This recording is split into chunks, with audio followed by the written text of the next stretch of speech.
Hello and welcome back for another book review. Today is Deanne Gist's The Measure of a Lady. Before I get into it, I will just preface it by saying if you watched last week's review, then you'll know that this is also a historical Christian fiction written by the same author. I don't know how I feel about this book.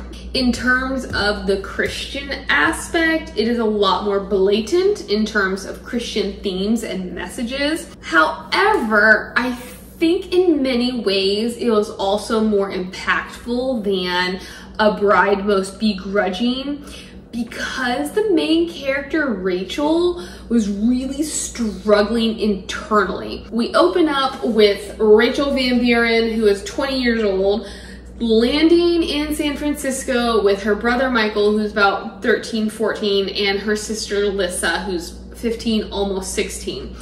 Their father had come searching for gold, but had died on the passage over. So they're completely alone, trying to figure out their way in foreign territory without a chaperone, without any sense of guidance. They go up the hill and they find that there are no respectable hotels for them to stay at.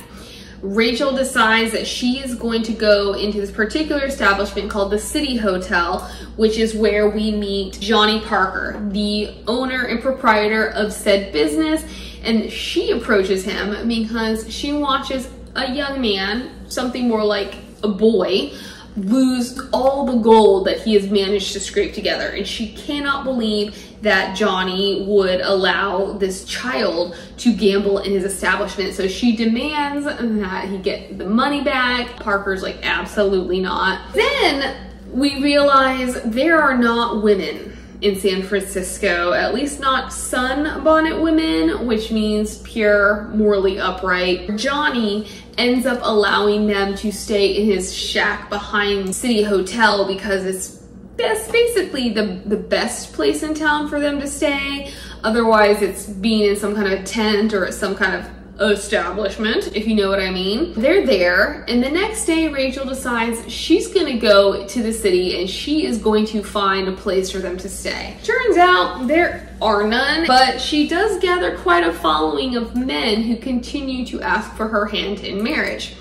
When she returns to the City Hotel, she is dismayed to see Lissa is singing for the men. This is something that I struggled with because of how current society works and how, like, I don't understand the rules by which they had to live in the mid to late 1800s. I was just like, what's the big deal? Just because I don't understand. That's not the way that we live and consider things to be right or wrong. Lissa finishes her set. Rachel then takes the entire hat full of gold dust and tosses it back into the crowd because she refuses to take money for something so immoral and impure. This is when I started having issues with Lissa. I eventually had issues with Michael because I didn't understand Lissa's characterization.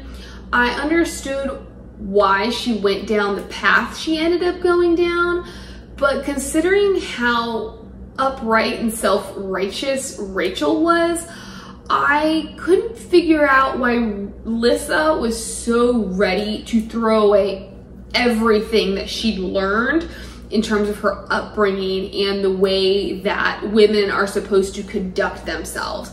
So what I thought would have been really helpful was to see a progression from Lissa rather than the first day that they're there, she is performing for men in a way that would be unacceptable in polite society. Her behavior just got worse and worse, and she drew further away from Rachel and piety. I was surprised by the route that just took with her because according to Rachel, impure, fallen women won't be blessed. So the fact that Lissa suffers no repercussions for her behavior surprised me, because she eventually discovered that she likes being touched by men. She likes doing the things that she's not to do. She prefers the finer things in life and an easy life compared to the hard life that Rachel has set up for them in order for them to continue to be upstanding moral women.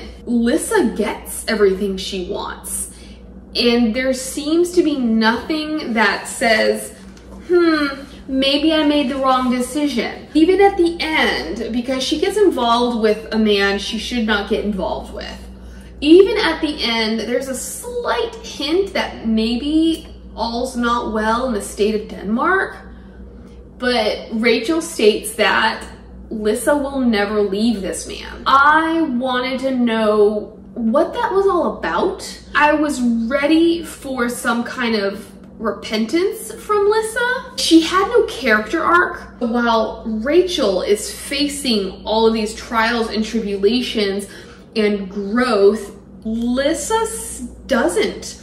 She just becomes a fallen woman, and there's nothing that came across that she was sorry for what she did, or sorry for the way that she treated Rachel, or even though she does like her way of life, maybe Rachel had a point in certain ways. And we never got that from her. Similarly with Michael, I didn't understand who he was. He would go from totally innocent, listening to Rachel, being under her wing, to being rebellious and getting involved with things that are not morally upright, to then, like when Lissa runs off with this man, being affronted by the fact that she would do something so heinous, yet then he turns around and he abandons Rachel as well. And he doesn't like that she's mothering him when he's 14 years old. Just keeps trying to say boys grow up faster in California or in San Francisco, but I never got a true sense of who Michael was. Again, I understand his path, but I found myself very frustrated with Lissa and Michael because I didn't know who they were, and I thought that Gist could have done a better job with establishing them so that I could have been on their side. I thought that some of the points that they brought up to Rachel were good, valid points, and they needed to be brought up so that Rachel could have her hero's journey, if you will. But the characters themselves, I thought needed to have a come to Jesus moment and needed to, in some form or fashion, see where Rachel was coming from, because it felt like Rachel was the only one being persecuted just for standing up for what she believed in. Was she entirely right? Not necessarily. But was she entirely wrong? No. His book boiled down to grace, forgiveness, repentance, personal growth, and acceptance of oneself. Instead of being judgmental, they need to see how they can be a good influence. You know what I'm saying? What Rachel had come to the conclusion of while she was trying to find a place for them to live was that there was nothing. There was also no respectable job that they could perform. She proposes to Johnny that he let them continue to live in his shack because he was building something bigger and better anyways. They get to stay in his shack, and then he will also pay them for cleaning services as well as cooking services. He at first is resistant, but then he's like, you know what? I really could bring in some extra money if I gave these gentlemen a home-cooked meal and a clean place to live. That's something they're not getting anywhere else. But then he's on an errand with Michael. Right now, San Francisco is nothing but sand. So he takes Michael up to his greenhouse where he has begun to create a pleasure garden. I think that is a fair term. There's no innuendo in there. But inside the greenhouse are trees. But his trees are dying because he's a saloon owner. He knows nothing about greenery. Michael reveals to him that not only is Rachel whatever the term for an insect lover is, but she's also quite good with trees and kind of green things in general. Johnny then hires Rachel to help look after his trees, to cultivate them, to make sure that they can grow big and strong so that he can then create green areas in San Francisco. Now she's rolling in the dough and things are going well. Lissa has become more and more obstinate. She's doing whatever she can to take the shortcuts to get the men to help her, because these men are so starved for women, and in particular they're so starved for like pure women, for sunbonnets as they are called, that they will do absolutely anything that they want. Personally, I do not see why it was such an issue that Rachel and Lissa let the men help them with certain chores like beating the mattresses or hauling pails of water. Why is that such a big deal? Again, that just is the difference between now and then. In any case, Lissa is not happy with her lot in life. She wants the finer things. She admires the women walking around town in their finery. She, while Rachel will go to the greenhouse, she has opened up her own little shaving parlor, which yet again is not something acceptable in polite society. She would shave her own father, but I guess that's not something that reputable women will do for men who are not their husbands or family members. While she's doing this, she forms some sort of attachment or relationship with this guy named Merle Sumner. From the get-go, we know he's a snake in the grass, but Lissa doesn't care. This is, I don't know, 3 or 4 chapters into the novel. I still don't know who she is. She just seems like a really rebellious teenager who doesn't like to work and doesn't like to be told what to do, which that was me in a nutshell. I knew me. I do not know Lissa. I know how they were raised because I know Rachel's take on things. So my assumption is that Michael and Lissa would also have the same sensibilities, and that coming to San Francisco would be a shock to their system.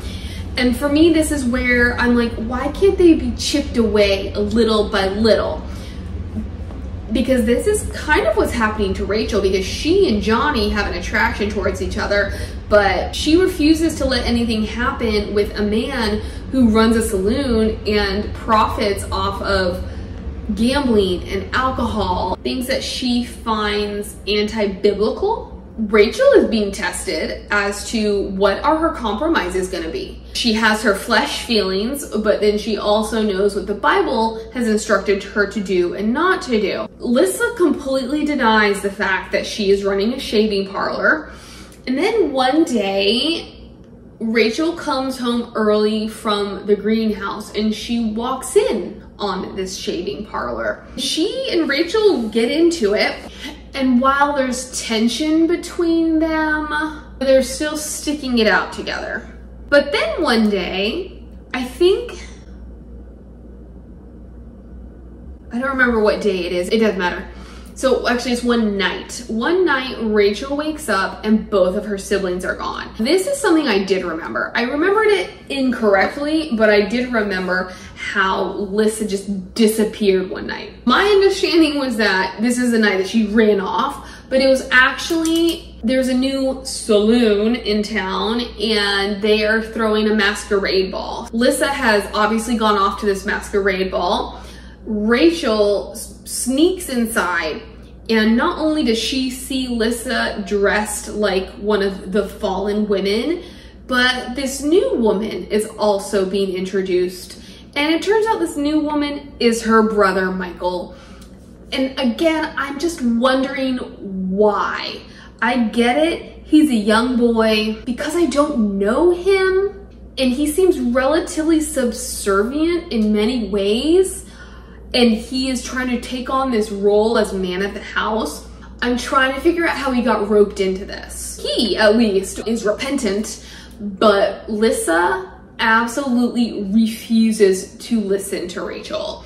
Rachel gets kicked out later on, Lissa comes home, and this is actually when she reveals how she feels about their circumstances and about her preferences and kind of those secret feelings that she's not supposed to have. Around here, Johnny and Rachel are beginning to grow closer. They get to a point where Rachel's like, I can't do this because I'm going to start compromising my beliefs. So what I'm gonna do is I'm going to reel it back. Not only am I gonna reel it back from him, I'm going to remove myself from this situation. She goes and she finds a building, premises, that she can open a cafe on. How in the world she was able to get this building for so cheap, considering when she first met with the realtor, it was way outside of her budget, we don't know until the end. But yes, there are definitely suspicious circumstances, at least for the reader, to realize that there's more going on here behind the scenes. My instinct was it was Johnny. I was wrong. So if you see where I'm going with this, you see where I'm going with this. She and Lissa, they get to this house. It is in need of a lot of TLC. And after like 2 days, Lissa disappears. Rachel cannot figure out where she is. And then Michael comes running up to them and he's like, Lissa has run off with Merle Sumner. So now we're getting another side of Michael, where despite all of his shenanigans, he is then going to be all protective and pious regarding what Lissa has just chosen to do. If you cannot tell what Lissa chose to do, she has decided to give herself to a man who is not her husband, and they are going to be living together. Rachel is absolutely livid. Johnny approaches them at Rachel's behest. Lissa's like, we made spiritual vows. In the grand scheme of things, I think Merle Sumner did like Lissa. Do I think he's a lecherous creep? Absolutely. Is he a pedophile? 100%. Does he actually love her? No. Does he have more feelings for her? Ooh, not getting into that. Does he ever plan to marry her? No. And this is when I'm ready for something to implode, where I'm ready for him at some point to show his true colors, for Lissa to realize that she's made a mistake in this, or that this lifestyle that she has revered so much is not all it's cracked up to be. I mean, if you've watched my review of Redeeming Love, or if you've read Redeeming Love on your own, you know there's not the freedom that it looks like they have. They are owned by somebody else. They are servicing other men to meet whoever that man's aims are. And they are having to give themselves in ways to men that they otherwise wouldn't give themselves to, because these men are not quality men. There's always going to be something about them that, given your druthers, you wouldn't be doing things with them. But when you don't have your druthers, you have no other option. Well, that's just what's going to happen. So I kept waiting for moments for Lissa to be like, you know what? I didn't see this side of things. What Rachel then decides to do is she is going to hunt them down. She figures out where he has built his brand new house, and she holds him at gunpoint, and she's like, you're gonna marry my sister.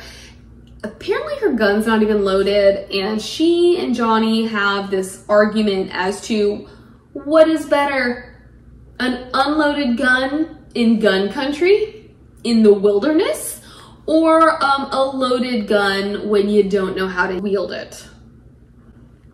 Personally, I think Johnny's got a point. If she's going to take this gun and she's going to threaten this man's life, she had better be ready to back it up rather than pretend. Needless to say, her efforts are fruitless. She's embarrassed more than anything. Lissa shames Rachel right in front of everybody. She's like, yeah, you know what? I don't think Rachel can even use that thing. I really hated Lissa. I didn't like her on so many levels. Although, unlike my review of 20 Boy Summer, where I did not like Frankie, Lissa was intended to be unlikable. So Gist was very successful in her portrayal of her characters, even though I thought that she could have done certain things differently and improved upon what she'd already set forth. Now Rachel is going back home with her tail between her legs, and Johnny, he just can't resist himself. He's like, she's wearing pants. I can't stop watching her. I can't fight the feeling. And he kisses her. And she's like, I'm no better than my sister. At least she's open about what she's doing. I, however, am not. I am getting into situations with you that I should not be getting into. But he does convince her to go riding with him the next day. He tells her that he's got some new trees that he wants to show her. So they go and they get into this forest, they have their picnic, and it starts to pour. This is one of those forests that has the giant trees. I think they're redwoods. I don't know. I'm not a tree connoisseur. So they take shelter inside one of these trees. And this is where Johnny reveals that he had been married previously. We knew that there had been a wife. We knew things had not gone well, but we knew not much more than that. He shocks Rachel by telling her that he came to California because he'd been a missionary. The church frowned upon single men going on this by themselves. So they said, well, we got this single woman who's also signed up for the missionary work. Why don't you guys get married? They do, and I was not entirely sure to what capacity they fulfilled that marriage contract, but apparently they took it where it needed to go. Before I get there, yeah, things went south quickly because missionary work was not all it was cracked up to be. They actually were out with at least one other couple. There's a lot of fighting. There just was. A lot of dissent. And then one day, these gentlemen show up, and a couple weeks, months later, his wife disappears with one of these gentlemen. The next thing he knows, she has died in childbirth. He doesn't know whose child it was, his or this other guy's, but this has put him off religion. Like, the whole experience put him off religion. It's also put him off women, or at least committing to a woman. He then says, all right, I'm going to enlist in this volunteer army. After a year, he's like, not doing that anymore. This gets him to California, where he decides to be a saloon owner. All these conversations that he's having with Rachel get him to thinking, what is right, what is wrong? But he's also challenging her, and he's like, well, who are you trying to be to these people? She is about to open up, or has already opened up, her cafe, and she has decided not to let working women, if you know what I mean, patron her cafe. But he's like, you won't let them come in, but you will let the gentlemen who procure those services come in. So there's a lot of moral dilemma, and I quite enjoyed it because it made me think. It made me, I don't remember being so torn.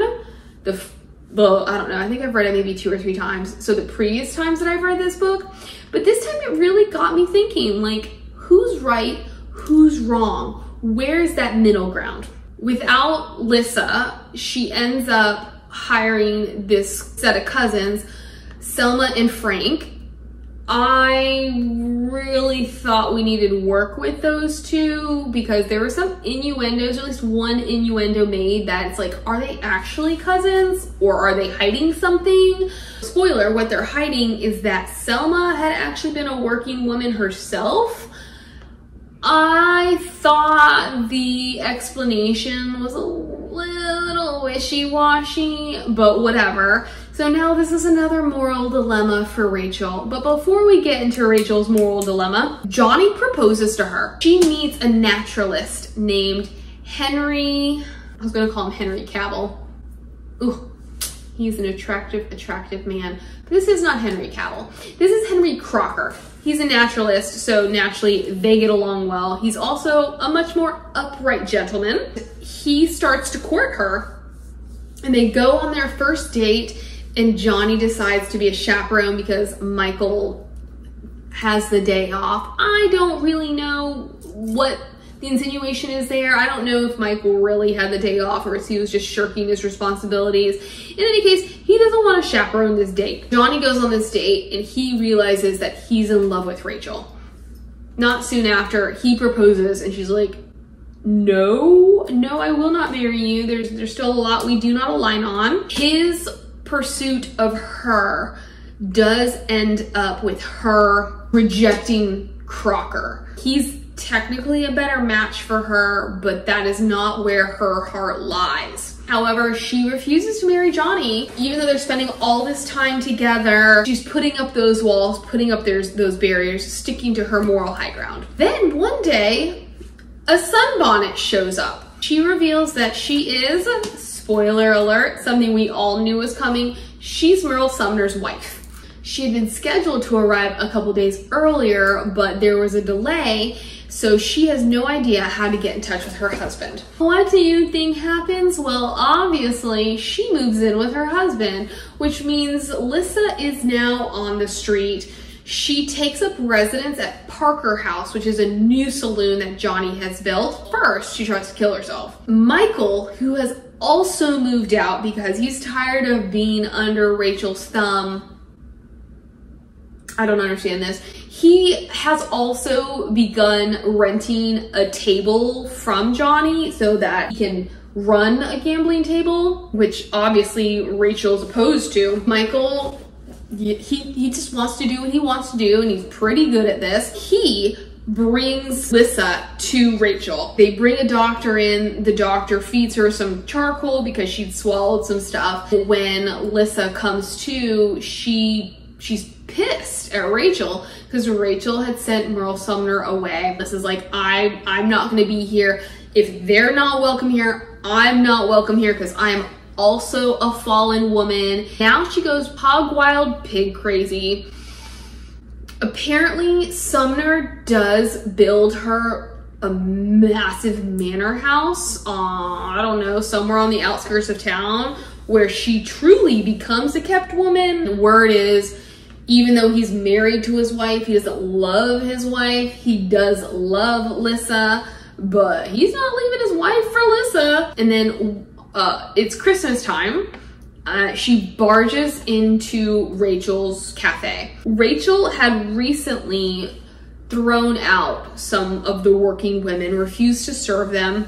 Oh, well, what about that sign in your window? If you're gonna kick these ladies out, one of whom, spoiler, is actually the owner of the building that you're staying in. If you're gonna kick them out, you gotta kick Selma out because Selma was not living the good life before she came here. I was a little unclear about this, but Selma had been married. I guess her husband had died at some point. Frank is actually her cousin. She had been a school teacher, but became disillusioned some form or fashion. This is when, so Frank was off doing something. So this is when she decided to get a job at some kind of a gambling den in town, I think. In whatever case, she ended up being at this gambling den in town, and she little by little compromised her morals and became a working woman. This is where Rachel now rock in a hard place. So we had two perspectives. We had Rachel and then we had Johnny, and then we sort of had Lissa, sort of had Michael. It was like just unintentionally would get into their heads. Whatever the case, Johnny happens upon the town and it is ablaze. He first is like, what about Rachel? Surely Rachel is not in the cafe because she lives above the cafe. She was there. She was disoriented. I guess she took too long to get dressed and now she had all the smoke inhalation. Selma is in the process of rescuing her, but then Johnny rescues both of them. He starts fighting the fire, whereas she and Selma go off to Lissa's house, where injured men have begun to seek refuge. Also, there are some other working women. Throughout the book, Johnny and Lissa and Michael are trying to get her to see these women, as people versus their occupation. This is when she finally gets to see them for who they are and understand their circumstances, understand how they got to where they are. I forget which character it was.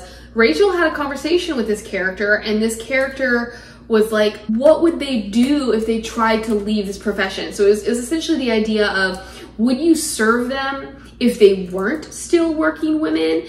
But if they weren't still working women, what would they do? Where would they go? Even if they were accepted back into their families, would they be accepted back into polite society? You need to understand them, understand where they're coming from, understand if this is even something they actually want to do, or if this is just something they fell into and now they have no way out.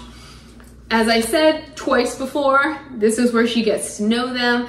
This is where they all bond. I just continued to have issues with Lissa because girl's got no shame and she's living in the lap of luxury. Why does Alyssa seem to be getting all of these good things? Why does she seem continually to be blessed when she is the one stepping outside of societal bounds? She is the one, as a Christian fiction novel, the one rejecting God. Throughout this night, Rachel decides, you know what?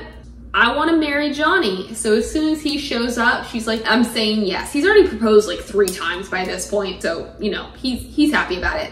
But she also says, there's something else that I want. I want to open up a house of refuge, a place where women can come and feel safe, unlike when I showed up and there was nowhere for me to go. And he's like, we both lost our homes. And now you want me to build you an entire building for this? Plus you want to continue to run your cafe, which has burned to the ground, so now I've got to build you that too? Whatever. He's like, I'm fine with it. Because by this point, Johnny has had his come to Jesus moment. He has realized the error of his ways, and he's become disillusioned with his profession. This is something that also had an impact on Michael, because there was a gentleman who came, gambled everything he had at Michael's table, lost everything he had, went outside and killed himself. This had such an impact on Johnny, and an even bigger impact on Michael, that Michael completely shut down his table, and he's like, you know what, I'd rather just be a dish hand in the back. Johnny, though, was like, even though I want to get out of the business, I still plan on leasing my buildings to people. And this is where Rachel has an issue, because she's like, you're still profiting off that type of business. Now that his saloons have burned to the ground, it doesn't really matter. But he had decided he wanted to become a tree farmer anyways, so that he can then aggregate, I guess is the right word, San Francisco and turn it into a lush green space that people will enjoy coming to. They get married. Lissa does not come to the wedding, which again, I could have used a better explanation as to why, because they seem to have a bonding moment during the fire. Whatever. Sumner's wife has since returned home, and he now can live full-time with Lissa. Which, did I tell you that she was in an outrage on Christmas because he decided to spend it with his wife instead of her? Well, that's what happened.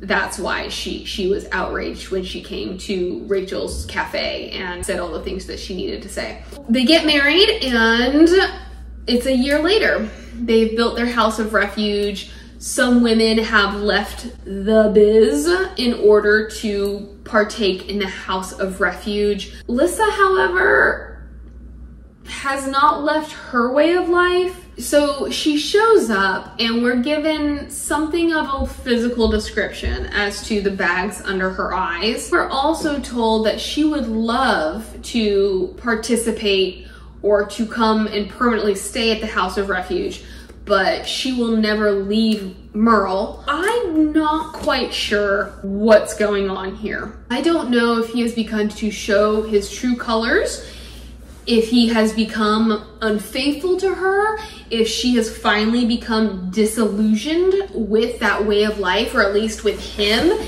and seeing that perhaps she didn't make some of the best choices. To me, that's what it intimates. To me, that's Stockholm Syndrome. She was young and impressionable. She gave herself to a man in a way that will bind herself to him emotionally. This is why she'll never leave him, even if it is perhaps abusive and imperfect.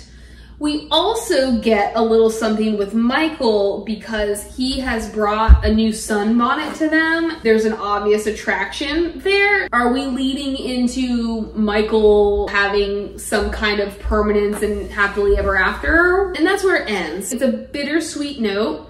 As I said, I quite enjoyed this book. I couldn't put it down when I was reading it. And I loved that it drew emotion for me because I think that's what a book needs. Personally, I didn't think it was too preachy, but I am also open to reading Christian fiction, which if that's not your cup of tea, then this could be preachy to you. There you go. I will see you next week and have a great day.